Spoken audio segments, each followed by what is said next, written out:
Thank you for tuning in to All About the Girls, the podcast, where your host, me, Jenny Craig Brown, interviews incredible women to learn what powers them, what inspires them, and how they make our world a better place. Let's get to it. Welcome, everybody, to another episode of All About the Girls, the podcast. I am joined today with Michaline Tomich, Yes. a.k.a. Mick.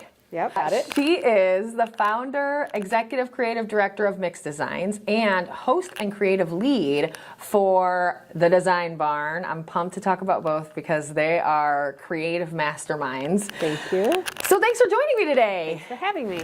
So as most know, I usually dive right in, so I'm going to do the same for you. Those are two big titles and big names. You basically lead two companies, in short. I do. Kind of founded and came up with the ideas for both companies, to my understanding as well, right? Mm-hmm. So let's dive into each of those a little individually, and we'll go back in time and talk about kind of how you got there. But let's talk about each first. Mix Designs, that's the oldest of the two companies. Correct. Tell me how Mix Designs came about. Tell me a little bit about the history. Okay. It's one Mix Design. There's no Mix S. Design. Mix Design. Thank you. Yeah. We've been in Northwest Indiana for 22 years, I think. 03, 01, 02. Okay. So 02, 22 years this year, and we are a branding experience design company. We've branded our 20-year anniversary a couple of years ago. We showcased all of the brands that we branded around Northwest Indiana. So we've done a ton of really fun brand work in Northwest Indiana for the last... And like big cool stuff too. Yeah, just like I mean, crazy. we've done some fun stuff. One that I see everywhere all the time is Schilling. We did stuff for Schilling a while ago, but we've done a lot of brand work in Northwest Indiana, and now it was about 8 years ago we've branched out and we do a lot of agriculture. So we really enjoyed doing the experience at Fair Oaks Farms. That's the one I probably know the best. Yeah, which was about 8 years ago, and we kind of took the leap, and at the same time I had a lot going on in my personal life, and my husband and I took the leap to buy a small farm in Rensselaer. So we do our own farming. So it's kind of three businesses, let's be honest. Yeah. So we do farming down south, Okay. and so we do our own homesteading, and then we also tell the story of agriculture on a grand scale as well. So we have a lot of state fair clients and things like that. So we've kind of like leaped out of the Northwest Indiana pond and kind of gone branched wide. out. We have going on in Lubbock, Texas right now. We have stuff in Rudd, Iowa. We have stuff Indiana State Fair. Oh gosh, all different states. We're probably working in like 6 different states right now. So just through Mix Design Just alone. Mix Design. Wow. A lot of education and a lot of agriculture. Like that food interactive stuff. Interactive, family engagement. It's really so we cool. do. It's really fun. Yeah. So it's a design, build, bring it to life sort of project by project. Yeah. The tour, you guys. Listen, I got to see behind the scenes, and it was one time, and it was amazing. So then let's pop over to the Design Barn. Yep, a happy little accident. Oh my gosh. The story behind this has to be amazing. If you guys haven't been, it's in Hebron, and it's just this beautiful, shabby chic sanctuary. I don't know. You'll explain it way better than that, but tell us how that came to be. Happy accident, you said. It was a happy little accident. So after we moved to Rensselaer, I took 231 every day north after I dropped my kids off at school, and I was driving up to Cherryville to Mix Design. And long story short, I was passing this property by every day for the first 5 years. And I can get into a little bit of how I noticed that building later, but yeah, it was big and cool, and it was a blank palette, and Mix Design was outgrowing its space for the design build stuff we were working on, and partially I wanted to practice what we preach with, creating a great experience for people to visit.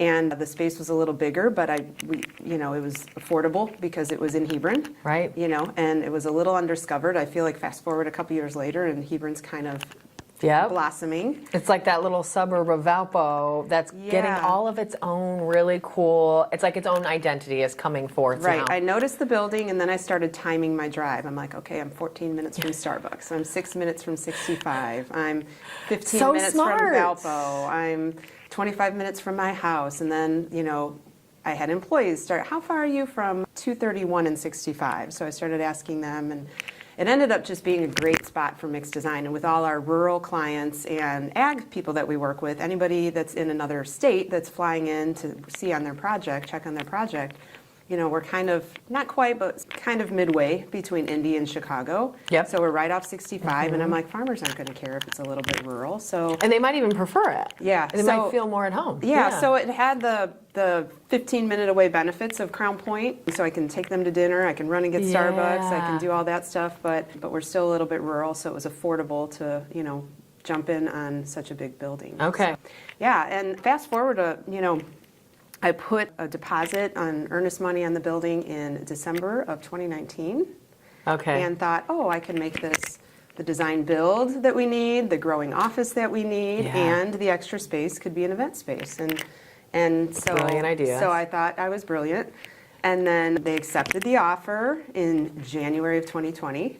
And and then February of 2020, we go home for 2 weeks. Mm-hmm. We were all practicing Zoom in our little office in Cherville. We go home for 2 weeks, and then we were remote for permanent. And so, did that give you 7 ulcers about the event space you were planning? Well, I ended up having, because I'd already put earnest money down, I ended up having to close on the building in May of 2020.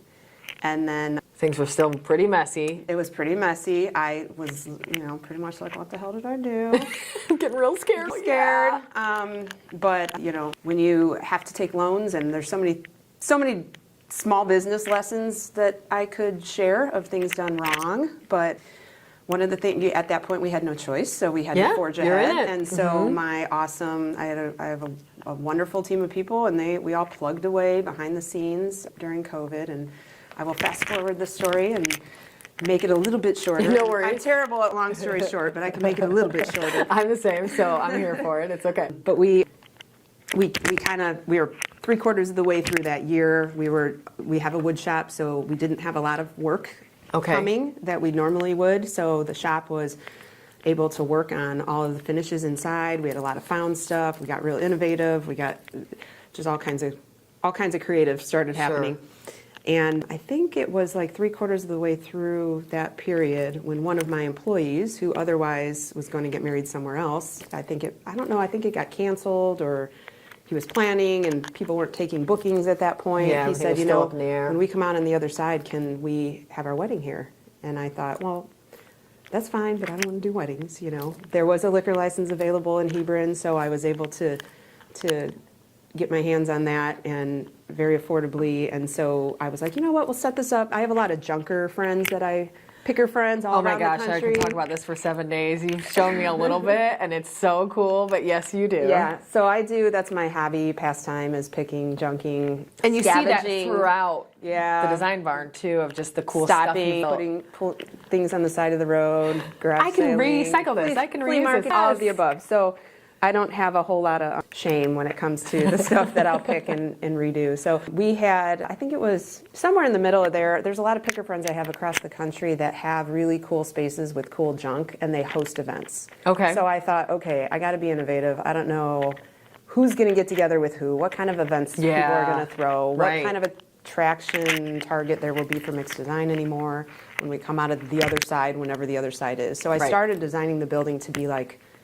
everything a little bit, to be a little bit flexible and adaptable when we came out. So one of my employees came to me and said, can we have our wedding here? And I thought, well, we could try. We don't have a wedding staff, but the staff was willing to be his staff. So he picked a date, and I said, I think I can get everything done by that date. So he picked a date. See, my long story is not any shorter. Hey, that's okay. I'm here in it. So and that was our target, was like a month prior. Well, we got, by the skin of our teeth and God's graces, I think his wedding was on May 8th. We got our occupancy like May 7th. We got our liquor license like May 5th. Oh my gosh. And we hosted his wedding May 8th. On your teeth. And our team, our awesome, flexible, stellar team, we all pitched in, and we were his staff for the day. And my husband cooked for 250 people. And we ended up, the poor bride, I was like, don't bring the bride here until everything's done. But it was like a couple of weeks before. But then it's not getting done. Yeah. And it really was a result that we cut it so close because it was a result of like just availability of products and everything. Yeah, that by that point, it's still behind. We couldn't, I had. Because this is May 2021, right? Yeah. So we were even like, do people need to wear masks? Do my staff? Do we have, can we have them here? Like there was still a lot of unknowns all the way till the end. Well, it ended up that the wedding went off without a hitch. It was beautiful. We posted congratulations to Brett online. And the following week, I think we got 30, 40 phone calls of people that are like, can I get married there? And we were like, no, because we don't do weddings. Yeah, you had said earlier. We don't have a chef. We don't have prices. We don't have a staff. And the calls kind of kept coming because of COVID. And so we started shifting. But luckily, I wanted to have lunch and learns there. I wanted to support what we do for branding clients. I wanted to be able to host some things, but I just didn't. I didn't go in with the intent. I think my original business plan to the bank said one event a month would be a good goal for some side hustle, extra income for the building, because it is a big building. It's a lofty bite for a just the electricity is probably a lot, right? Yeah. Well, we play guessing games with what we think those things are. I learned a lot about that too. I bet. Yeah, just how much that is, how much garbage is, how much, just everything. Maintaining parking lots, just things that real estate guys know, that design service company owners, small business don't know until you're never doing dealt it. with.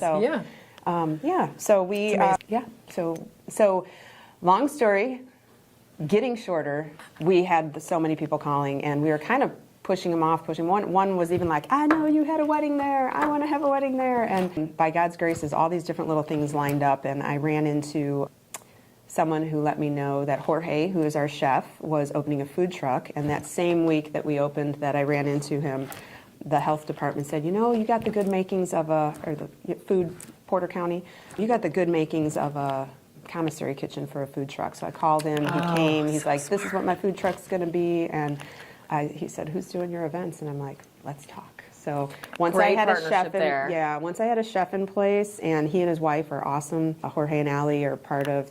Give them a little plug. Yes, please. They have the Mixture of Food Truck, and they travel over, like in Porter County. And they also, they do catering, and then they do all of our food there. So they're a great partner, tenant, become friends, and so they're doing the amazing food, and then we have the event space and the decor and the bar and all of that. So then we were able to open it up and say we're open to everybody now. Yeah. And so now I have the whole staff supporting that. Yeah. And we're having fun because like this past weekend we hosted Boone Grove's prom. Oh, so it has become neat. Like, I'm all about community, I'm all about small towns, I'm all about people. And with mixed design, you can share that to a certain extent, but the opportunity to bring people together has been really fun. I mean, we do cruise nights, I've been to the cruise nights, they're fun. We're introducing farmers markets this year. Oh, so great. I think that's such a perfect fit. Yeah, we've teamed up with the Cedar Lake Farmers Market, and they've had a successful run, so they're bringing in a lot of their vendors. We're looking for farmers that are more like Jasper County, Porter County, so that we can complement what they're doing with the artisan vendors, but still have some farmers from our area, live music, all that stuff. That's going to be Tuesdays, the opposite weeks of Cedar Lake. So Tuesday, first and third Tuesdays. Our cruise nights for Cruising for Charity is the last Wednesdays of each month. Okay. June, July, and August. Yeah, June, July, and August. So all of that stuff kind of kicks off soon, but we're doing Andrean's prom coming up. Oh my gosh. The town has utilized us. It's been and you really got your little fun. Cafe too. Is that? It's just a pop-up cafe. It's just pop-up. We started off with the cafe, but we had so many bookings that that's got to take second fiddle to that. Yeah, and then you learn that you're frustrating people, and we really just want to be, doing the. And so that's more like when you have the car show or when you have the cruise-ins and things like that. That's usually when that's open, and you can kind of have a nibble and a beer or whatever. And it's just so the coolest part about the design barn has been the ability to bring people together, because we naturally love doing that anyway. And Mixed Design's been creating experiences for 20 years, but we've never gotten to operate them. We've never gotten to invite people in. Yeah, because you kind of provide that for someone, and then they open it and they do all that. But now you get to do that cool part after all the work as well. Yeah, and that's so with gotta having be a rewarding. shop, we have lots of fun. Like, we can build things for people and do, theater set type decor. Yeah, I mean, I got a peek into the back the one day I was there recently. Well, I guess it's been a long time actually. Just their creative minds is what you see in that back room of just the design team or the maybe fabrication team. I don't know even what they're called. It's a little bit of everybody contributing. Yeah, you can really see all it. the way through. So, And the creative and the big idea. Like that's who I feel like you guys are. You're the big idea people. And like you really have these ideas. Those experiences are big in themselves. So for you guys to come up with all that crazy cool ideas and then make them real, it's amazing. Yeah, it's a lot of hard work. I don't want to downplay all the that goes into can't imagine. Bringing ideas to life and making them actually work and some of those things. But we have a good collaborative bunch. Yeah. So. How many people are there on your team? I don't like to answer this question because it's like there's full-time, there's part-time, there's bartenders, there's... they're probably more freelance as you need. Yeah, there's bartenders that come on. So we flex in the 20 range. Sure, 20, that's 20. great. I don't really count it because I also count...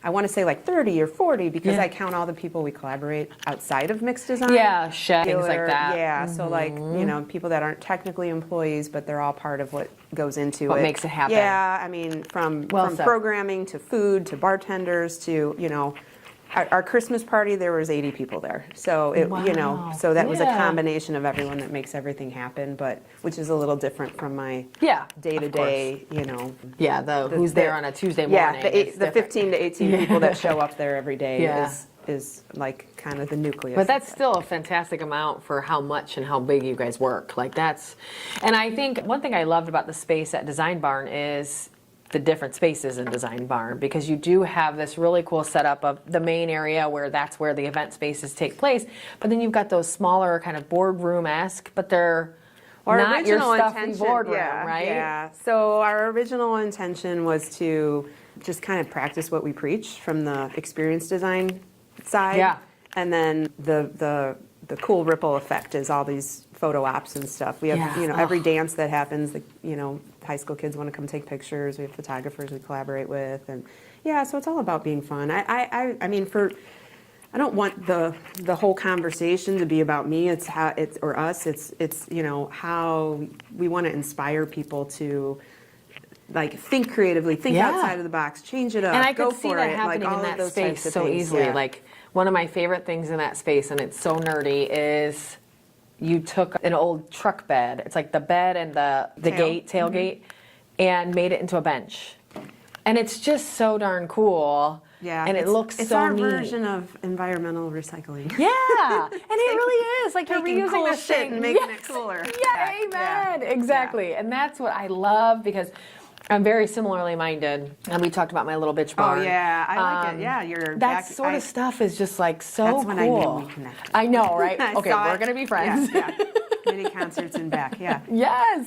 Yeah. And so it. I love that premise, and you do create that space, I think, because you go and you're like, oh, I could maybe do something like that. And then it just gets the creative things moving that, hey, that's a realistic thing that somebody did. So I suppose I might be able to, and maybe some of it's outside of my scope, but I get the creative notion. I get, my mind doesn't stop, and the more you do, right? Yep. And so I am often surprised by how scared people are to bring their ideas to life. Like sometimes they're like, oh, I wanted to do that, but I don't really decorate, or I'm not really a designer, or I can't. Just do it. Like, what can go wrong? What do you like? Re-drywall? Yeah. Who cares? Yeah, do so it. who cares? Just you do repaint it. You don't get like the tired. color. Yeah. So I think that's kind of fun too. Yeah. It's just helping people to like, oh, I saw that, or this can happen, or Yeah, you're just empowering them at the same time as that creative juice starts spawning flowing. idea, Yeah. and that's what I get most excited about. Good. And idea improv is kind of what we call it. Like, yes. Very good. Well said. So let's flash back then. So let's go back. Tell me a little bit about your upbringing. Did you grow up in the area? Are you from out of town? Where'd you grow up at? I grew up in Highland. Okay. So you're from the region. Knoll. Awesome. Okay. Yeah. Never left here.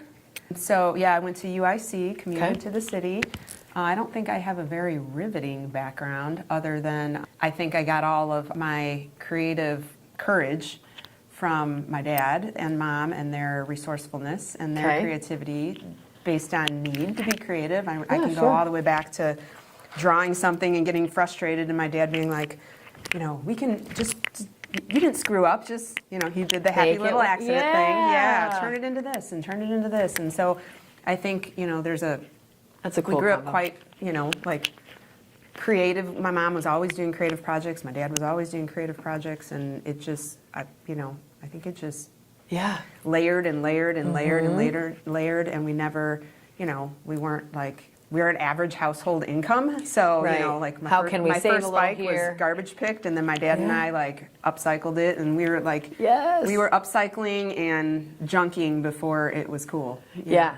And now it's trendy as heck. So Yeah, so it's great that you're good at it too. yeah, so I think it all started there really. That's fantastic. Yeah, and then went to Bishop Knoll, went to UIC, commuted to the city. My love of graphic design actually started in the back of Mike's Sporting Goods in Maryville. Oh, okay. So it's fun to like. Do you know Matt Valukas? Mm-hmm. Yep, the old Mr. Pierogi. I was going to say the long-time Mr. Pierogi, yes. now retired, but Yep. long-term Mr. Pierogi. He and I and my current creative director Brandon were the art department at Mike's Sporting Goods. Okay. 35 years ago. Wow. So we would do at that point, there were no Dick's Sporting Goods and all that kind Yeah. of, all those places. It's all So- your like local home. Oh yeah, so version of every that. Maryville Yeah. football, every championship, every You're making high school, shirts, you're every making college swag. thing, every business around here got their stuff done at Mike's Sporting Goods for the most part. So Yeah. we touched all of those logos at some point, and he's got his thing, I got my thing. Brandon's with me now, Cool. and fast forward 35 years, but Yeah, because Matt's still in design too. Yeah. I love that hit you guys. Yeah, so he was one of both of them were a couple of my first employees actually. Oh, So yeah, fast forward. how cool. Yeah, so makes us old. So We won't talk about the we whole were thing. this past weekend. We We're had all prom, young. we had prom at our place, and we were very excited. A few of us because a lot of the songs they played are like we were country Yeah. before country was Yep. cool. So there's a lot of stuff like swinging back around again. Yeah, and the older country, not the poppy country, but the older country. and a couple of my employees were like, "I'm feeling old. My prom was in 2009," and I'm like, "Go back further." I'm with you. further. I'm like, They're mine is "When like was your 10 prom?" years. I Yeah. was like 1993. Yeah, I think mine was like 98. But or everything something, yeah. 89 to 99 is feeling cool again. So Okay, you're right. It is coming back. The 90s are back in. my I son see has like the hot pink music. basketball shoes, like pink and teal and Yeah. And my nieces are listening to like Green Day and the 90s kind of Fortnite's grunge. making some of them cool again. I Some of those love songs. this. I don't care what the reason, I'm into it. They should know good music. What song circle back for a little while? I'm a Barbie girl. Oh yeah, the Barbie song. A lot of Nirvana is coming back. I don't know what year that was though. Ooh, I should have worn my. Barbie girl. I don't know. That's a good I question. don't know. Should have brought my jean jacket with buttons with me Oh my gosh, next time. on point, and that's cool now too. Like you've been cool before it was cool. Yeah. I Or just so we wanna think, say. because we're 49 or I'm 40. I'm here for it. Listen. I'm near 50, so You're doing great. Let me just tell you. So, do you have any siblings? I have two. Okay. Yep, my sister is a couple years younger, and then my brother David. She's a realtor and bartender, and newly married. Oh, congrats. Yeah, so she's amazing. She's got way more friends than me. She's the social butterfly of the family. And then my brother he's actually leads the shop over at LaPorte. I don't know if I'll get the name right. Chrysler, Jeep, Dodge. Chrysler, Dodge, Jeep, Ram. Yep. Got it. Okay, that's Yeah, cool. So he does classic cars and Okay, custom cool. Jeeps, and now I think he's kind of leading some of the shop team. Yep. So, yeah. They're a great place Just over the there three doing of good us. work. And are you in they the were middle? both No, I'm the oldest. You're the oldest. Okay. I'm the oldest by 5 and 7 years. So, Okay. Yeah. You seem very much like me, so I just assumed you're a middle child. Oh no. The middle child is the social butterfly in our family. Okay. I I'm guess the- that's I'm sort of the, true in our family too. I'm pretty. Yeah. Pretty I'm the older nerdy outspoken. one. Yeah. My sister's definitely the older nerdy one. She's like, but she is. It's so interesting that you say that. My sister is that kind of homestead life is definitely in her brain right now. And then she's she's a personal trainer, and she runs that from her home. She's kind of got like business side and home side. But She's the homesteading stuff for her. She's been doing like their own soaps and things like that for a long time. I had no idea homesteading would be my jam, but it is. If you would have told me 20 years ago that was going to be her jam, I would have called you a liar. Yep, so me I too. understand. Exactly. Everyone says that all the time. Yep. Yeah. No, that's. But it fits her so well. So yeah, it fits you well too. I don't know. That might be one of the more fascinating facets of what we do. But yeah, we actually raise all our own beef. Really? Beef, lamb, chicken, pork. All of it yourself? All of it. We have about, my husband never really lets me count how many animals there are. Yeah, you're just like bringing them in and he's like... No, he's bringing them in. Yeah, sneaking them in and he's like, don't worry about it. No, we've always had 5 of those. Yes, yeah, no. There was one day when, it was winter, so it was dark. I was getting home after dark because it was 5 o'clock, it was 6 o'clock, it was dark. It's always dark all winter, yeah. And I was home on a Saturday and a lamb goes by and then another lamb goes by and then another, and they just keep coming and there's like 20 of them. I'm like, oh, when did we get lambs? It's been dark. Every day in the dark. Yeah. So yeah, he likes to keep that number mysterious. So we have probably, I tried to count cows last week and he was bringing the silage through the field.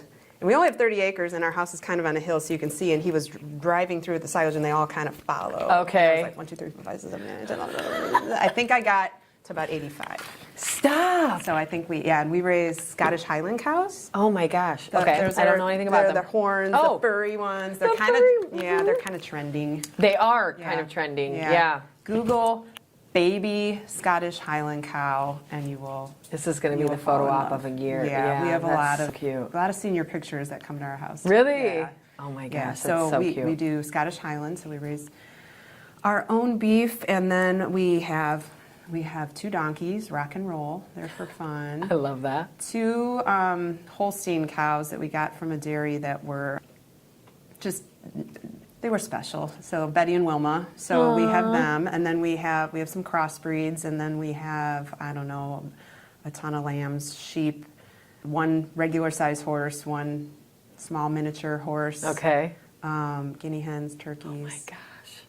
I don't know, 6 or 8 pigs. And all of that you use, like beef and the chickens do some laying, and then there's some meat ones. Yeah, there's a combo of all of that. My husband has experimented with like what he's wanted to do.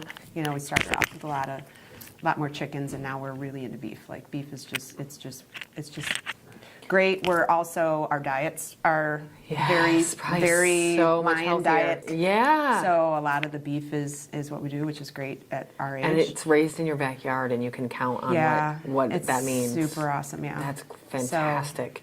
So we're having fun. We do. And do we you also have sell any dogs. of that product? We do. We don't have, when you're at that size, you can't like. You're not advertising it or yeah, whatever. so it's like, friend of a friend sort of stuff. And, processing is an issue. I don't know if you know that, but I do. I'm learning a little bit about this. You've got to schedule it, and it fills up fast and all that stuff. Yeah, it's part of you can't just sell and process for people. It's not like the legit way to do it. So, so we have waiting lists for that. Amazing. And so. How cool are you guys? Super fun. So, kids? Yep, 2 kids. Okay, how old are they? 13 and 9. I was going to say this. I was assuming this is why all the kids were coming around, but they're a little bit of the prom. We have a lot today. We had a preschool class come by and meet babies. Yeah, meet baby lambs and baby Highland cows, and so we'll have classroom visitors, and we're just fun. Yeah, it's really fun. It's just fun. I mean, I don't say we're just fun. We're just fun. No, you are fun. No, I agree. Just having fun, and we're trying to make it fun and include people on the fun. Yeah, so we're just all about fun. Full circle. Yes, absolutely. Really and you put your spirit into all of that, right? Yeah, I think that's the best part about it is. Yeah, and the animals keep multiplying. Yeah, and we'll just keep getting bigger. It's fine. 30 acres, no problem. So so we're ready. We're ready for more acres, but.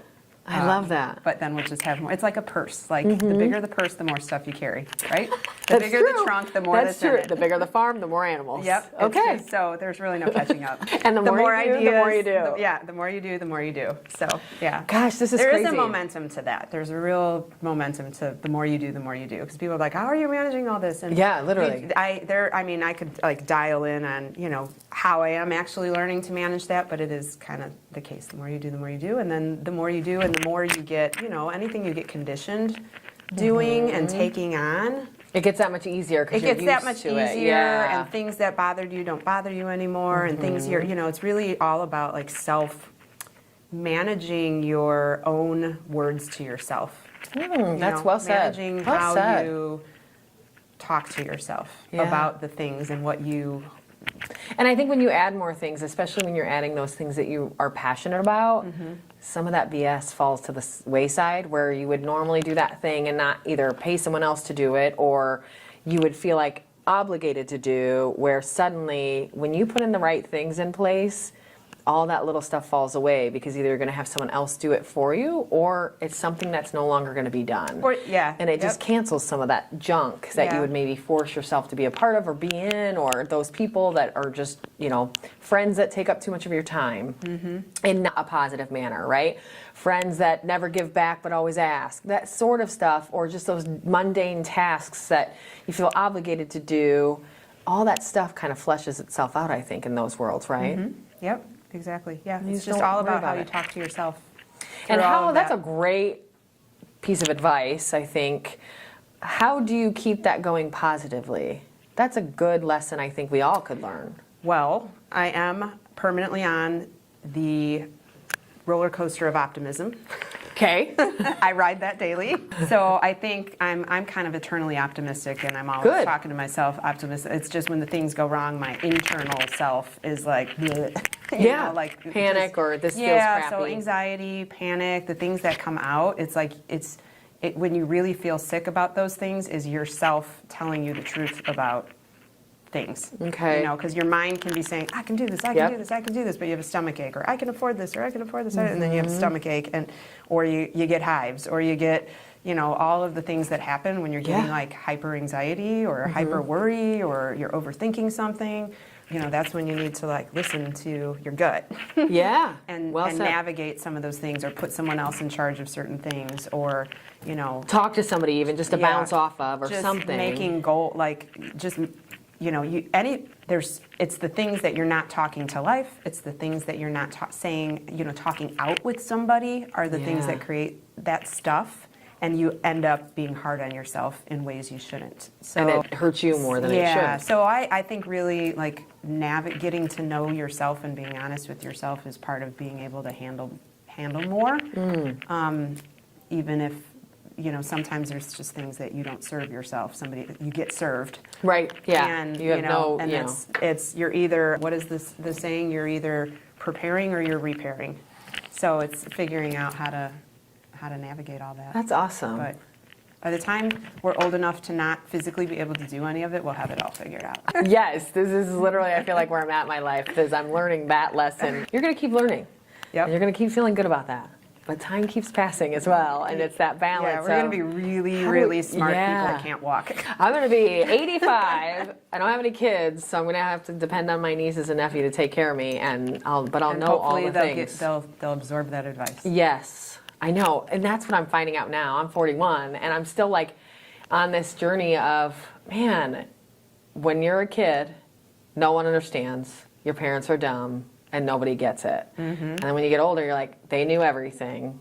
They think I'm dumb. Nobody gets me. And exactly.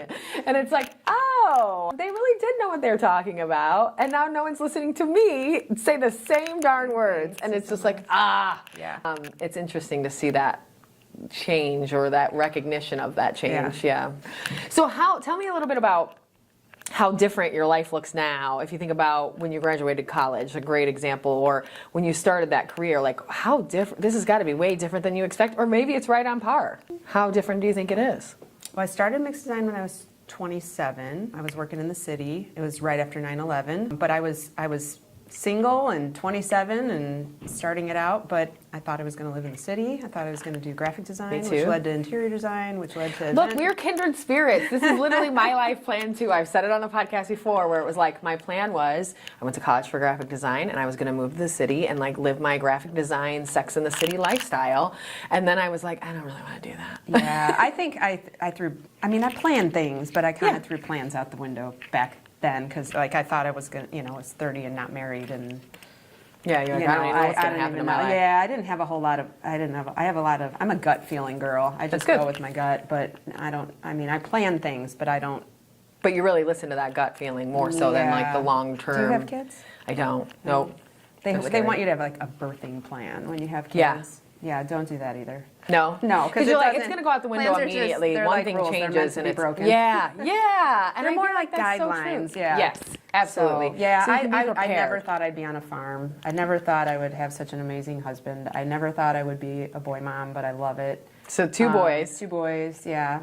2 boys. Yeah, you're in in like a sports. man household. Yeah, I never thought I'd be, doing weddings, but I stand back. I'm like, this is your best day ever. This is your best day ever. Really? This is your best day. So yeah, last year we did, gosh, I might be misquoted. Well, we had like 80 events, 80 private events that we That's hosted in our insane. first full year. And I think like 30 some of them were weddings. And now some of those first brides are like having their first baby and buying a house. And using so it's you like, guys too for like the baby shower. well, not whatever. just that, but we're friends with them on Facebook now, and you you get to see that and we're journey. like, we're really part of people's best day. That's why I got my best day ever shirt on. Oh, you do? Best Yeah. day ever. Yeah, Yes. so we're so we try to make everything the best day ever.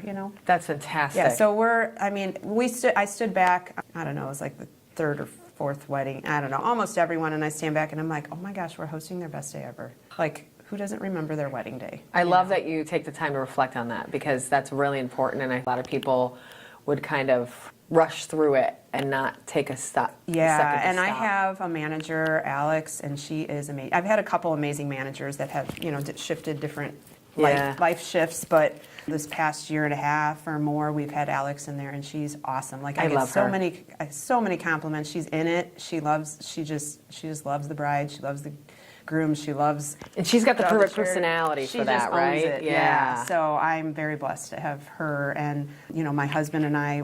He's awesome. We step in. This guy will do anything. I mean, he goes from birthing an animal outside, and then he's running over and bringing Helping you guys ice, doing and something. jumping behind the bar and helping cook, or it doesn't matter. That's how our whole team is. So That's it's pretty fantastic. awesome. So surround yourself with people that Do just- that. Yeah. The all-in folks. Yeah, all in, folks. I think we all just love what we do and what we're part of and who we're around, because if you don't, you're spending 40, 50, 60 hours a week. This is what we try to tell people all the time. This is your life. This is your life. Yeah. This is it. If Right you now, don't let you're it, in find something that you you're love. in it right now, Yeah. and Yeah. all week long. It's not. I feel bummed for those that have to separate that because you're not passionate. Yeah, about where your what home you life do. might be great, but you're not passionate about your day. Yeah, or Great, vice it's 40 versa, hours yeah. a week. Yeah, or vice Yeah. versa. It's just just- find the balance that can make you don't happy at waste, just every minute is so valuable. So just enjoy. And it goes so fast. Like, especially now, I feel like my years are flying by so quickly where I'm like, how am I 41? I just turned 40. What's happening? must mean you're having fun. Right? And I think it is. It's just like I'm enjoying all of it. I wish I could just slow it down. And then I'll bring that up to my parents or grandparents or whatever it is. And they're like, oh, yeah, that keeps happening. Yeah. And I'm like, what? The Like, older it only you get, gets the faster. faster. Yes. Yeah. And I'm like, wait. And they're like, well, it must they have. probably did. And then but I drop my kids off, and they're like, "School's so long." you're like, just enjoy Yeah, it if so you can. it's probably something in our mind with our perception of. I think of it because we all. do start appreciating that, where you're a kid and you're like, school sucks and this is boring and my friends are mad at me or whatever. Everything's so high drama. And now that you kind of want it to slow down so you can enjoy it, that's why it seems to go fast, is you're really, truly grateful for it. Yeah, I feel really blessed. Some of it's by design, and some is like happy little accidents. Bob yes, Ross knew yes. what he was doing. I love it. Tell me a little bit about those women in your life that are really impactful to you. Who are those women that you think just your right-hand ladies, or the people maybe that really impacted you when you were younger? Who has kind of hit you as you came into your own? Well, there's been so many. We've had a lot of girls at Mix. Gosh, I feel stumped with this question. My mom's amazing. My mom's been my whole life. Like, one thing that my mom has always done that I think made us confident and assertive is like, oh, you want that? Get on the phone and call. Let's call, ask, like push me out. Yes, like, I love that. Like, make that happen. So Don't know if you don't that is ask. one item that I feel like I do with my son, and people, even some of his friends, he said, some of my friends have asked me, how do you talk to people so good? And I think You built that in him young. Yeah, well, and he started bussing tables, and he was doing all the right actions at work. He asked, can I help with the cruise nights? Can I help with this? And as he's helping, cool. I'm like, you're good, but now smile and act like you're having fun, and eventually you'll be comfortable and actually be having fun. Yeah, because it gets so much more when you're comfortable, everything's easier. So if you smile, start with smiling and I gave him 3 questions, like, how was your food? Are you enjoying the music? And he said he's 13? What is your name? He's 13 now, but he started 2 years ago when he was 11. And he was getting tips left and right because people were like, I haven't seen anyone so young working in a while, and so it built his confidence, and a lot of his friends are like, how are you so good at talking to people? So I really attribute that to my mom, and she was always like, ask, try, do that, not do it yourself, but like get out there. Really like call that person up, ask their mom this. And back when we had to call people's houses and talk to their mom first to get mom through to them, and then she's going to ask who it is, and you're going to have to be respectful, or they're going to complain about you when the phone hangs up. So I think just a lot of that, and being at the grocery store and talking to anyone and everyone. And my husband is actually the same way. He will talk to anyone anywhere. Really? Yeah, okay, I love that. It's 100%. usually a balance. Like, no, one person's a talker. That's me in my relationship. My husband's not quiet, but I'm that was my definitely mom the and loud dad. one. My dad was quiet, and my mom. But you both are definitely really the personable. talker. Yeah. No, he's making friends with. I'll go different places. Oh, you're Jared's wife, and then the butcher shop is definitely one. Like in small town Demont. Everybody knows him. Shops. Yeah. It was like there's 2 butcher shops out there we love to go to. They're kind of like the old South Side Bantam and Highland. Where did you grow up? I grew up in LaPorte. Oh, okay. So there was little Bantam, little small stores. So there's a lot of small stores out there. So I'll go in and they'll say, "Oh, you're Jared's wife, and you're Jackson's mom." And how cute. I would say my mom. We have a awesome group of women. Alex, Nikki, at our place that have been with me. I mean, Alex has been a couple years, but Nikki's 10 years in. She's awesome. Yeah, I've known her for a little while. Yeah. She's great. Alex, I've met through Design Barn, is fantastic. Just the energy levels, and she's just a fun person. I particularly have had a lot of male influence in my life. Sure. I've had the benefit of really great mentors. Tell me more, Yeah. One of mine is, he's not around anymore, John Blank. He was my boss at Mike's Sporting Goods, and he was a lifelong mentor, and my dad was super creative, and he was kind of my go-to guy, and my husband's just awesome. Like, he should have been a therapist. He's an amazing listener. That's great. I think we have a lot of men on our staff, so I remember when I started, and there are companies that will hire you because you're WBE and business certified, which I love, but I always was like, I don't want people to hire me just because I'm a girl. I want them to hire me because I'm right for the job. I want them to hire me because I'm right for the job. Yes. And I've always had kind of like a little bit of a with that. Yeah. I want to be hired.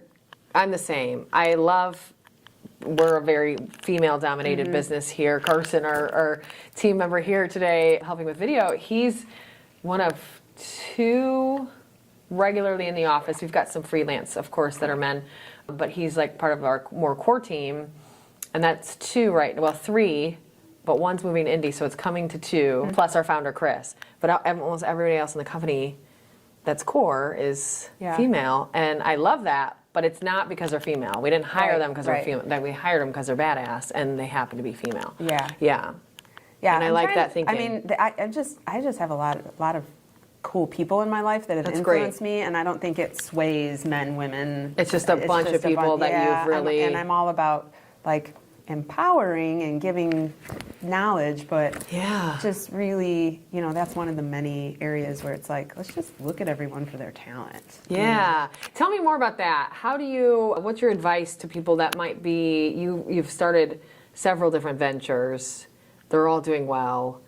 Any advice for managing a team? I think for what I've learned over my 11 years here is that I think people is the hardest part of the job. And it's usually internally, because we are here 40 hours together. And while we might love each other, not every day is, the brightest or the sunniest. And we're also different, right?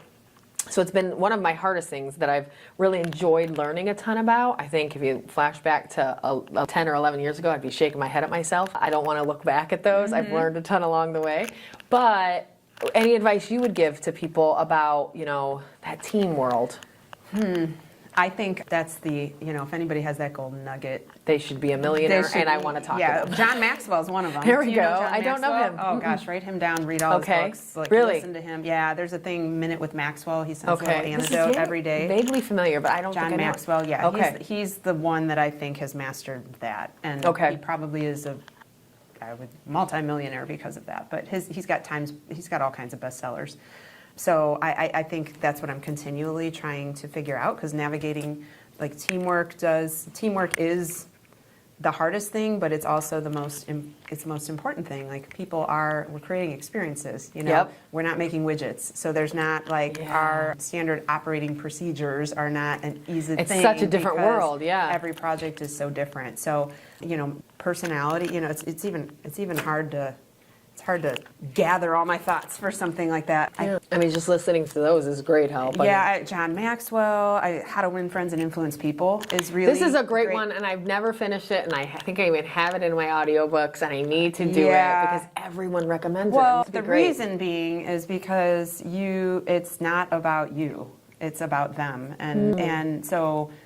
It's so important.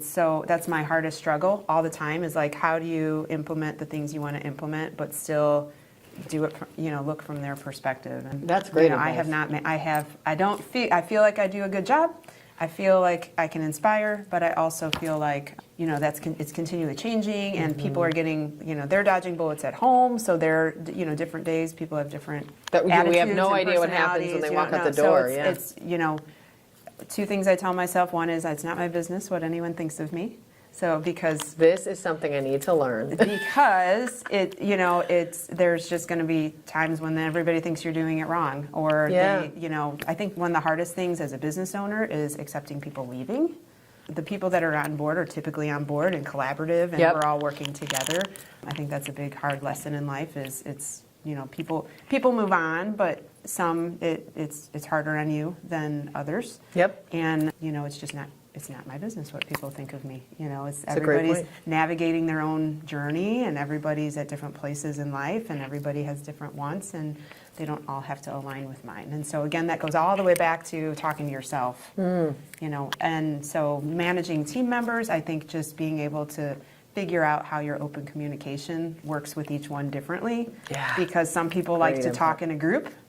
Some people are completely silent. Yeah. Some people like to say it on paper. Some people like to say it in a text. And some people like to.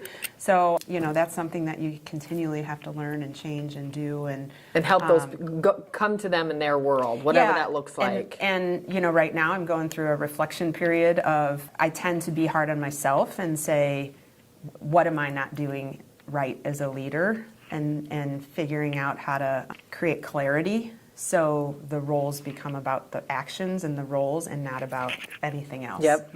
Not about, like, That's smart. needs I really or like egos that. or those types of things. For me, I am always trying to figure out how to be inspired by what's next and what's looking ahead and managing different things. And so, you balance that whole, like, managing being inspired with managing inspiring others, with how much am I responsible for inspiring them and how much are they responsible for on their own.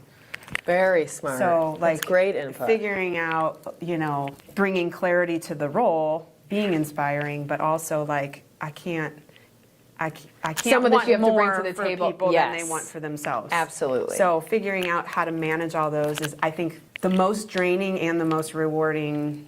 Because it's that what makes it maybe truly work, By right? the time I have no energy left, I'll have figured out. Yes, exactly. Like we said, we'll Yeah. be 85 and figured and then it all you throw out. in clients, and there's two companies, so you have clients and brides, and Mm-hmm. full-time people, part-time people, helper. So it's whew, it's a ride. Yeah. It's the roller coaster I was talking about. It is definitely. But I think especially in your applying land. what I'm saying to other people, it's really like how you're talking to yourself. I sometimes wish I could just be in other people's heads, because my intention is always good, and it's always to be the best place to work, to be the best place to have your wedding, to be the best place. And that's my intention. The best days. And you Yeah. really got to, it's like, I really want people to know that's truly my intention, but I can't know what people are thinking until they tell me, so I can't help solve problems. So really figuring out, like, if you're on the receiving end of this podcast today, it's like, if I'm complaining about something, it's never going to be solved if I don't tell the person what it is that I wish for. Because more than likely, if you've been somewhere a long time, they wish those things for you too. Of course. Whatever they are. Absolutely. But if you don't say them out loud, how are they ever going to help your wishes, your dreams, your goals, your next steps to come true if you don't say them? Nobody, because they're Very worried smart. about their own, or the ones, I have clients. We have, you there's have so many on your plate brains that you're that are worried about. involved. Yeah. And so you really have to know them so you can get to them. Yeah, and we've had conversations where someone will say, "Oh, I've always wanted to learn that," and I'm like, "Oh, you've been in the room with me for 5 years. I've always wanted someone to want to know that." I love that we know this now. How I'll can we pay learn for it you to go learn 4 that. years earlier? Yeah. Yeah, exactly. But you don't, I think that people think that you've defined their lane when really you're in charge of your own lane. And if you say those things saying things out loud, pushing someone in front of the grocery line like mom, or saying those things out loud and pushing people out in front, like push yourself out in front, because if you don't say it out loud, it's never going to happen. If you say it out loud, it's like the secret. Yeah. Put it out there. Put it out in the world. I've had people say, "Man, everything you say, it just comes to life." I'm like, because you talk it to life. Talk it to life. Yeah. This is something I think if you would have told me, The Secret's a great example, 5 years ago, I would have probably laughed and been like, this person's crazy. But the more I learn, the more I truly see it and believe it, because it's really kind of it gives me that kind of hippie vibe or whatever you want to say. But I love it because there's, in so many cases, that's where it starts. And you see it in so many either areas of your life or other people's lives, or people notice that about you. Well, that's because you practice that. And I think that's really intelligent. And like I said, younger Jenny would have thought that was full BS. Well, you have to visualize. It's like, you have to visualize things pretty specifically. Okay. Like imagine them in the way that you imagine, because I think different people imagine in different ways. Absolutely. There's people that think things through in pictures and words, and so Some are visualize like maybe it. thinking them in a checklist or whatever it is. Yeah. Visualize things the way that you visualize things, and then start talking them as if they're going to happen, and you will find that those things start to happen. It's kind of like, did you ever say you want to get a new car of some kind? I want to get a Bronco. And then all of a sudden you start seeing Broncos everywhere. Absolutely. Right. Yeah, or someone tells you about a new restaurant, now you're seeing that truck go by all the time. Or so that's the secret. That's talking it to life. It's creating that awareness and energy and jet line, or I don't know how you want to call it. I mean, in it's your a life. great. You mentioned something, an example earlier, and it's similar where you're saying, "Hey, I've decided I'm going to do this thing." Well, then I decided I need a chef. Well, as I'm thinking about needing a chef, because I'm talking about it and I'm in need of it and I'm thinking about it, manifesting it then comes into, well, that one friend you mentioned it to said she knew this person, and then you happen to see that person because all and those I think things the fall key into place. is visualizing because you don't want to be just a talker either. Right. But I think that really thinking through the who, the why, the like, what does it look like if it comes to life, and then when you feel pretty confident that it's not ridiculous. Right, it's visualizable to its fullest extent. You can actually make it real in your brain. There's no hiccups. You can say that you're talking through it. You don't have to lie that you're doing. It's not real yet, but it's definitely a real thing that can happen. And you can start saying, like, I was thinking that there might be, a way that I could rent this kitchen, but I was thinking that, I want some multiple incomes, and, what's your opinion, health inspector guy who's seen all the kitchens in this area? Well, you have the makings of this. Okay, well, now I just need some food trucks, or now I just need some, like, you can define problems and solve them by talking them out. Yep. And then they become actual puzzle pieces. And then you put the puzzle pieces together. I love that. Well said. And then now you've got your picture. Now you can visualize how that happens, and then just put the puzzle together. Connect all the dots. Yeah. So, but that happens by defining those pieces of the puzzle first. Like, oh, this is a thing. And I think some people internalize it, and they're sad because they have this thing that they've always wanted to bring to life, and they're scared to pull the trigger. But you don't have to pull the trigger. You can talk it to life until it becomes more comfortable to do. That's great advice too. That's a great way, because I think you're right. There's so many people, I have friends, myself, everybody has a goal or a dream or a thing they want to do, but that is really scary, but that's a great kind of middle step that we probably most often don't feel like we even have. And that's a great way to do it, because I think also in those if it is crazy and it won't work, you'll figure it out in that conversation too, right? And so then suddenly, and if it won't work, well, I was thinking of doing this. What do you think? Blah blah blah. Or what would your perspective? It's no different than qualitative research. Yeah. In a way, we've had people that have joined our team that are like, maybe they're not intimidated, but like I don't think we're intimidating, but they're nervous to contribute to meetings with people that have been there for a long time at our place, because they're like newer creatively. What to do the I table. have to give? These guys have been But in they'll this say forever. like, oh, I have this dumb idea, but It might be dumb, but it might be dumb, but yeah. you kind of preface that thought, or I might be ridiculous, but, and we're always like, no, it's just a micro idea. It's not. It's like a mini. So we call them idea babies. Like all the big ideas are babies of multiple minds coming together. So you can just kind of preface it that way instead of going back again to it's all how you talk to yourself. If you say the word dumb a lot, and then like you're going to think I have a dumb idea, this is a dumb thought, or how ridiculous is this? Then you start, all your own head hears is dumb, ridiculous, impossible, those types of things. And then you just try to figure out how to like reverse that word out to like, here's a smart micro step. Here's a small, here's a unique nugget. Yeah, there we go. Okay. Like things that figuring out how to, you can have it's not a dumb idea. It's a small piece of a big idea. Love that. So I sat with you guys as you were planning. That's a great example of where I truly saw that within your team. And I sat with you, I think it was you, Nikki, and Alex, talking about your big Christmas giving. Day of giving, yeah. Yeah, you guys do this Day of Giving that's magical. And same thing, it started as, I think, your little baby idea of, I want to give to the community for the holiday, and what does that mean?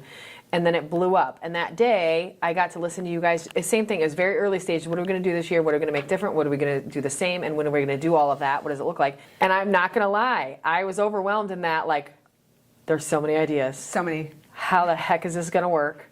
And of course it always does, because there might be 1,000 ideas thrown out, and maybe 500 of them fall to the wayside. 250 meld with the other ones, right? And then you come out with this 250 great ideas that slowly morph into one big plan. Well, and if you research what's your favorite animated movie?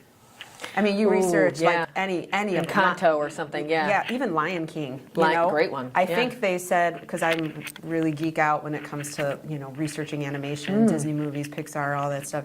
I know nothing about it. When you like Lion King, if I were to guess, I don't remember the exact number, but 10,000 drawings of a lion before they come up with the character. Like the real Imagineering team. What goes out on the screen? Yeah, Disney's Imagineering team. It's hundreds of thousands of drawings before they even come up with like what does the character look like. So I think we put a lot of pressure on ourselves to like. It's got to be right the first smart time. thing the first time, come out with the one big idea, or people in our team like, I don't want to say anything stupid. And really, it's like you don't come to, it's like, it would be like going straight to the bodybuilding show. Like you got to do like, there's so much work in between. It's like, a pull-up, a pull-up, a pull-up, a pull-up, a pull-up for like years. Like what you eat, it's what you this, it's like all these things contribute to that. Ideas are the same way. Projects like this are the same way. There's so many, I think sometimes our team, even the ones that have been working together, take some of that for granted, how confident you get making little micro ideas in the course of a project. Small business is the same way. What scared you in the first year does not scare you now. Like what you needed to come up with for payroll in year 1 versus what I need to come up with payroll in year 20. I remember being like, how am I going to come up with $700 this week? And now, Chris has told me about some of those stories here, and I've not had to deal with the payroll scarcity as much as he did, of course, in the early years. But there's been many weeks where I don't even know how I'm going to get it all done. And it works because you make it happen. And I think that flip of thinking is a really great advice piece just to help everybody kind of start talking about it on Monday on how you're going to make it all happen. Start brainstorming, start planning on Sunday and then that's still putting that positively up. It's not, I can't do it. It's, how can I make this work? And then suddenly that if you're not confident, you can vocalize that, but don't do it in a way that you're talking to yourself. That I'm not very talkative, so I'm not very confident. Let me start working on this, so I'm more confident in the end. Yeah. I continually have to work on not apologizing. my lifelong goal. It's like, I'm so sorry, but can you do this for me? And it's like, I just need to, my husband works with me on that, and some of the girls at work, where it's more like, just thank you. Thank you for doing that for me. Versus, I'm so sorry. And like you're saying out loud, like, I feel like I'm a pain in your butt. Yeah. You know? And that's well said too. Yeah. So I'm learning. Tell me about any big obstacles or any moments of kind of adversity that you've had through your years. Anything you remember, even as a child or growing up or in business, that obstacle that you had to overcome that kicked you in the butt? Well, I mean, 2020, opening a business that you just bought, that's pretty scary. I have a big obstacle year. Okay. This would be the year, oh gosh, what year was that? It was 2014. My dad passed away from cancer. My business partner passed away from cancer. Oh my gosh. I had 2 locations, and one of them was in Cedar Lake, and it burned to the ground. I thought that was the same year. I wasn't sure. I remember that. And I had a baby in the middle of it. And then his mom passed away from cancer, and that was like a 15-month span. Oh my gosh. So like just mentally getting through all of that. By the time we got to his mom's funeral, I remember sitting there. At this point, I feel like all my staff just felt bad for us. Everybody just felt bad. It was like they know you're going through it, yeah. And we got to the last one, and I remember sitting at his mom's funeral like, I can't cry. Like, there ain't no tears left in there. There's no wetness in my eyes. I felt bad because I felt stone cold at the end there. And I think the fire was like, what? That was big. Yeah, it was big. It was like major news. 10,000 square foot, 5-alarm fire. Yeah. So I definitely have had obstacles. I mean, that's a really rough 15 months. Yeah. So I got some thick skin now. Yeah, that was my next question. Is what did you come out with from that? I don't really cry very much like I used to. I mean, all of those things were. I mean, there was lessons built in there from. I think the biggest lesson is life is short. I lost 3 valuable people, 2 of which were my mentors. I did the eulogy at my dad's funeral and my John that I mentioned, and they both died from cancer, and so did his mom. And I think it was just that's why we bought the farm. We actually went for a drive the day after my mother-in-law's funeral, which was also almost my son's first birthday at that point, because it was like a 14th. Wow, yeah. So we just had all these things going on, and we went for a drive. He found our farm on Craigslist, and so he's like, I want to go for a drive. And we were just like going in the middle of nowhere, and by the time we got there, I'm like, where are you taking me? Like, this is so far away. Yeah, this is a strange area. Like, what's going on here? Well, and it wasn't so much a strange area as like the driveway, a half-mile driveway, and crazy. Like we were just tucked back in there, and it was 30 acres, and he was just, And did you know that he wanted to show you this, or were you just going for a drive? He was sitting in hospice with his mom the last couple of weeks and found it on Craigslist and was literally like, can we go for a drive? And when we got out there, he was just like, I was looking at this farm online, and it just felt really nuts. And it was another, like, where there's a will, there's a way sort of thing. And long story short, we couldn't afford it, and I really don't want to, what's the word, divulge into that land of the finance side of it, but we were in no position to buy a home at that time. Sure. And he talked to the owners, and they liked us, and we didn't look at anything else, and they waited, and they helped us make it work, and just because it felt right to them, and it was meant to be. And I mean, like, cardinals were landing, and our parents had just passed away, and there was just all this serendipity that happened to make it a thing. Realistic, yeah. And so I think, like, it just reinvigorated us, and that's when I was finishing the pork education center at Fair Oaks, and I was actually on a flight home from a TV show that we did with them. And I was with some of the clients on a plane when I found out my dad died, which was the first of all of those things. No. And at that point, he was looking at the farm, and we, the staff, were like, we love working with farmers. And at that point, basically everything pointed to, like, we're going to start working with people in agriculture, we're going to tell the story. And then back at my house at Anarchy Farms, we were, figuring everything out on YouTube, and we have zero farming background. And that ended up working with the big farmers, and then having our own little farm ended up being attractive combination to state fairs, because they work with 4-H'ers and show farmers, but you get have the knowledge to help. You understand big farming, and that was the start of everything that we're working on magic. now. Yeah, it was super magic. Yeah. Yeah. I have goosebumps. I love that. I know. Well, the real goosebump story is my kids go to Demont Christian. Okay. I grew up Catholic. I hit my mic, did that? I mean, maybe, but I think. Okay. It's okay, yeah. Yeah, so... You haven't done it a ton, I would Okay. notice. Yeah, you're fine. Just over here playing some drums, that's fine. yeah, so my kids go to Demont Christian School, which was a neat opportunity because we moved out there. Sure.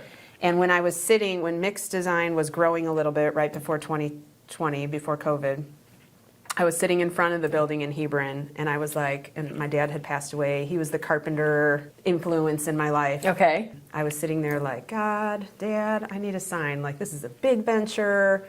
I don't know if I can take this on. I need a sign. Like, Give me something. give me something. Yeah. Like, because I like my other mentor, I talked everything out with him. He helped me navigate through some of the financial thoughts and our business plan thoughts and things like that. But you still have to have the gonads to pull it off. You have to pull the have trigger that still, day yeah. where you're like, okay, I'm going to do it. Yeah. And so I was sitting there in front of the building before I gave the offer, and I was like, I just don't know. So I drove home, which was 20 minutes south, and I got home, and my kids were off sick that day. And my husband was like, the only thing that they have left homework-wise is their Bible lesson. Sure. So my son had his Bible, I don't remember, he was like fourth grade. And then the littler son had his preschool version. And so he's like, start with my preschool version. So, and I'm going to really abridge the Bible story. Yeah. But the general gist was he had his long-winded version of the story. And the little guy said, would you read mine first? And this is, mind you, 25 minutes after I was sitting in front of the building. By the time I got home, went straight into helping them with You're homework. just helping them with the homework. And it was So this is still the father conversation's top of mind. Yes. And I'm in it. I'm like making this big decision. Should I do it? Should It's I not? top Should of I your do mind, it? yeah. So then God said to Abraham, pick up your things and move to Hebron. Stop it! And you're Like 2 paragraphs on this little baby Bible book. and I was like, what's happening? And God said, it was like, trust me, pick up your things and move to Hebron. I was like, Jared, get a load of this. Did you know that Hebron's even in the Bible? Like, I knew that, but like I did not think of that. I was I'd going to say, heard it a long time about ago, that. but it was Hebron's in the Bible. So I was like, I'm doing it. If I don't see that sign as a direct sign, then my eyes are not open. Fast forward. So that was May of 2020. So Okay. I did it. I went forward with, or maybe That was your April. sign. April, that was my sign. Did it. Fast forward, I told you the story of Brett from my team who had his wedding there, and it was the first wedding. We did it by the skin of our teeth. My staff was doing all kinds of crazy to help get it all off the ground. We got our liquor license that week. We got our occupancy that week. Like I was sweating it. Yeah. So the wedding goes off without a hitch, the ceremony, and then they're starting the reception. Everything's going smooth. I'm like, Jared, I'm going to go up to this. We did it. I'm going to go up to the balcony and take this in for a minute. And they're like announcing the bridal party, and they're coming in, and Dad gets up with the microphone and says, thank you everybody for coming here. How exciting is this that we're all together? Because it's May of 2021. Finally, we get to even be together, right? Thank you to the Design Barn for having your first event with us. I want to tell you, for my toast, I want to tell you all a story. And so I start videoing it, and I have this on video. And he was like, when Brett told me that he wanted to get married at the place that he works, I was like, man, you really need to love where you work, right? Yeah. And he goes, and their wedding got pushed off because of COVID and yada, yada. And he said, but that day I went to my Bible study. I literally can't. And yeah, he's like, I went to my Bible study, and the story was about Abraham and how Abraham followed God's promise to restart his new life in Hebron. Yeah. Oh. And are you kind of, and oh I'm my God, is he going to say there, this? Is he going to say this? Is he going to, like, you're right, freaking out. Yeah, and he was like, I'm going to start, and I lost my train of thought. I get so emotional. Oh, I know. It's insane. I'm dying. This is crazy. So he says, and Brett told me he was going to get married here, and their whole family was from Illinois. So they don't even know Hebron. Yeah, so they're like all they don't Hebron, even, yeah. Indiana, where? Saying it like the Google Maps lady, Yeah, Coots, Indiana. Yes. So they're all the way in Hebron. Well, anyway, he says, Brett told me this. I went to my Bible study, and they were talking about how, Abraham restarted in Hebron. And he goes, if that can be the foundation for his new chapter, then I feel like this marriage, here we are all together where, God planted Abraham to celebrate their fresh start. And I'm standing there. This was our first event, 2 days after we got occupancy, 1 year to the week from when I was sitting in front of the building and saying, give me a sign, should I do this, should I not? And I was videoing it, and it was the first wedding. And I stopped in that moment and went upstairs and took it in. So from now on, I stand back when I'm there and take a moment. But that was the first toast of the first event a year after I got the sign. Insane. So for some reason, I'm supposed to be doing weddings and events in Hebron. So I am just trusting, and that's the kind of between that and the farm that I follow my plans during the week, but you got to pivot to the universe wants you to be doing. Absolutely. And listen, I think that's the thing too, is if you hadn't been looking for a sign and you hadn't been really listening, that would have been different. But you really did take it in and allowed that. There's that, I think it's a Bible joke that's like, and I'm going to get this all wrong, but it's like, there was a flood, and then there was a guy, and he was praying. Have you ever heard that one? I don't think so. And he's like, I'm going to mess it all up, but it's basically like, guy goes by on a boat, and he's like, you want to get in? And then he's like, no, I'm good. I'm waiting for God. And then I don't remember, like 2 or 3 things go by, and he's like, I'm waiting for God. I'm waiting for God. Well, he drowns. He dies. He goes there and gets to the gate, and he's like, why didn't you save me? I was praying. And he's like, I sent a boat. I sent it. Yeah. You just weren't listening. Yeah. Yes. So yeah, I may not be the best Bible quoter. I've learned, my kids go to Christian school, and they do a lot more like good solid Bible study than we did in Catholic school. Right. I don't really know why, but I've seen that transition. I didn't go to Catholic school, but both of my parents did. most of them. Both of them, sorry. Most of, I got a couple. I got a team of parents. Some people do. Parents. My parents are still married. Yeah, I only have 2. Both my parents went to Catholic school. And I feel like now I see that same with folks that I know. I have a friend that sends one of her kids or her only kid, to Lutheran school. Like I just feel like in the religious-based schooling nowadays, they do a lot more of the study stuff than, it's not all about like get your hands wrapped and Bible memory listen to the damn rules. They have paragraphs that they memorize. I'm like, there's no way. And then sure enough, they memorize it. Yeah. Oh, see, it's great for them. Yeah. That's fantastic. Yeah. Well, you did it. Now, on to... Good job. Yeah. How you feel? Good. Are you ready for quick response questions? Oh, man. So you're trying not to get buzzed. I got to answer quickly? There's 5 seconds. I'll just do a head count. I'm not like super harsh, but 5 seconds. And there's quite a few of them. So we'll run through them as fast as we can. Okay. If you had to change your name, what would you change it to? Michaela. Is that because that is what people call you, or because you love it? I just like it. I like it too. I never know this one, so apologies if you don't either. You don't have to. What is your Hogwarts house? I have never watched. Me neither. Okay. Well, we'll skip that one. It's not against you. Mine is at Tomich Family Farms. Okay, there we go. See? Tomich Family Farms. Hey! What has been your favorite age so far? Ooh, now. Yeah? I love when people say that. It makes me happy. If you could be one Disney character for a day, who would it be? I don't know. Woody, the cowboy girl. Oh, okay. Miss Woody. Jessie. Good call. Carson with the win. Okay. If you're boarding an airplane right now, where is it going? Texas. I knew you were going to say that. That's kind of where you do a lot of your picking, isn't it? Yes, I love Texas. I don't even know why. It's one of the states I've not They been just to got yet. cool junk. I need to go there. Yeah. What is your favorite article of clothing that you own? Jean shirts. Like this one? Jean shirts, jean Your jackets. best day shirt. Yeah, okay. Tropical vacation or mountains? Mountains. Are you usually early, late, or right on time? Late. Do you prefer to give gifts or receive them? I love giving gifts. As I've seen. Although, Okay. my husband and I are both gift givers and gift receivers, and we just love gift. We just Like the whole like our first full Christmas circle. together. The entire room was full of gifts because we were both And then we had some friends come over, and they're like, "Oh my gosh, you buy gifts for everyone," and we were just like, "Oh, they're just for us to give each other." Sorry, not true.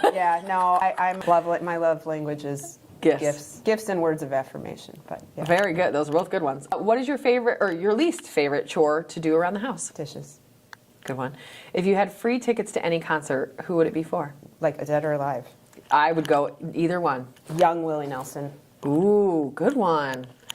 What is the one thing you need to sleep? fan, weighted blanket? A very soft pillow. Okay. Squishy pillow, we call Squishy them. pillow. Squishy pillow. Squishy pillow to the rescue. Yes. Okay. Do you prefer watching shows week by week or binge all at once? Binge. I'm a binger. I don't have time for regular. I don't have regular. I know, I can't keep up anything. with Unless regular when I was stuff. little, Saturday morning cartoons. Oh, yeah. TGIF. That was also a good one. Do you cannonball or toe dip into a cold Toe pool? dip, 100%. Yeah? What is your go-to karaoke song? I would never sing karaoke. Really? No. Interesting. I don't know why I could see you doing that. No. Okay. Because I don't drink, probably. Oh, yeah. There you go. You don't drink enough to I'm get out thinking there. about, yeah. Yeah. I just had to go, not my business what other people think of me. Not my business what other people think Yes. What mythical creature could you believe is real? of me. Ooh, Sasquatch. Good one. What is the one lighthearted hill you would die on? What's that thing you get on your soapbox about? Just enjoy. Oh, I don't know. Just enjoy every day. That's good. That's Enjoy- fair. Like, just have fun. Okay. Yeah. Happy accidents. Yeah. Yeah. What? So you did it. You didn't did it. even get punched. That last one was so close, but you Yeah, pulled was it out. close. I'm giving it to I you. thought at first you said what hill would you die on, and our house is on a little hill, and I'm like, You're like, definitely that one. Definitely that one. I probably will die on that one. When I retire, I'll be sitting up there looking at our cows. It's a great place to be, yeah. Yeah, we have the only hill in Indiana, I think. Yeah. It's like one hill you could look down. There's not I should many, have brought so you visuals. probably do. I should have brought visuals. I know. I need to see this. Yeah, I need to. Have you seen our farm? I haven't. No. Where I mean, do you- I know the area. I Where live do in you live North at? Judson. Okay, so well, you got to go to Tomich Family Farms. Tomich. Facebook Okay. page. So it has its own. Okay. So Yeah. the farm has We a have a Facebook website. page. Oh, okay. I'm gonna check it out. Yeah. I mean, you say it's a working farm, but there's so many that aren't that far, like out in the public, that are working. So that's amazing. Yeah, you can go to it online. Fantastic. Well, anything else you want to mention that we didn't talk about today? Do we touch it all? We I think so.